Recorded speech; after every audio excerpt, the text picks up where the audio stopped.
Chapter 24, the ultimate test, starts now.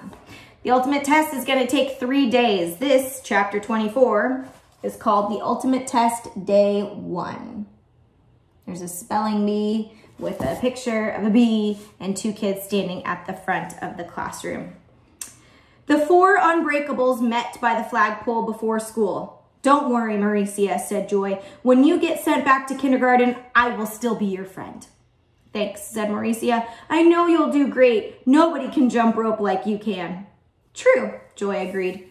"And Ron's memorized every page in the dictionary," said Dee Dee. Ron smiled. "Joy's a good speller too," he pointed out. "You always get 100% on your spelling tests." "True," Joy agreed. "And one of Dee Dee's legs is shorter than the other," said Mauricia. Dee Dee smiled. "Just lucky, I guess," she admitted. They locked thumbs and pinkies and shouted, "Unbreakable!" Mauricia glanced up at the cloud of doom, then followed her friends into the school building. "I hope everyone's ready," Mrs. Jules greeted her class. You just need to remember everything you've ever learned in your whole life." The children looked around nervously. The test would last 3 days. Each day would have several minor tests and 1 major event. On day 1, the major event was a spelling bee. "You mean you have to spell the words out loud?" asked Joy. "That's how a spelling bee works," said Mrs. Jules. Joy did a lot better when she could write the words. I do too. She was a master of fudge squiggles. If she didn't know the letter, she made a fudge squiggle that could have been any number of letters. Mrs. Jules always gave her the benefit of the doubt. All the children stood along the wall as they waited for their turns. If they missed a word, they would have to sit down. Mac couldn't spell curious. Leslie missed squawked. Jason went out on confidential. "Dilly-dally," said Mrs. Jules.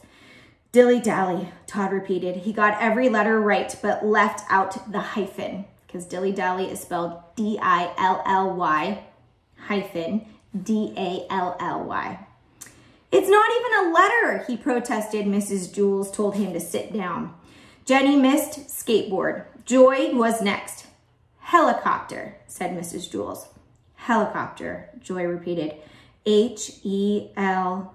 She was stuck. She didn't know if there was 1 or 2 L's, and she didn't know if the letter after that was an E or an I. If she could have written it, she could have made the perfect fudge squiggle to cover all the possibilities. She returned to her seat. Dee Dee was eliminated.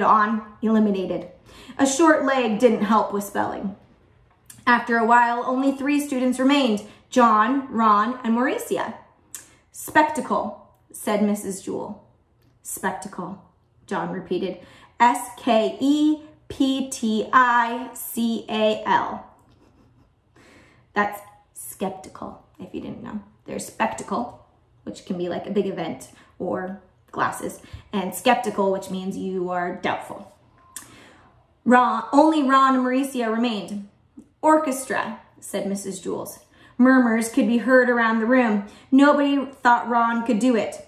"Orchestra," Ron repeated, and then spelled it perfectly. "Vacuum," said Mrs. Jules. Mauricia wasn't sure if there was 2 C's and 1 U, or 2 U's and 1 C, but she guessed right. Mrs. Jules closed her dictionary. "Well, that's all the dictionary words," she announced.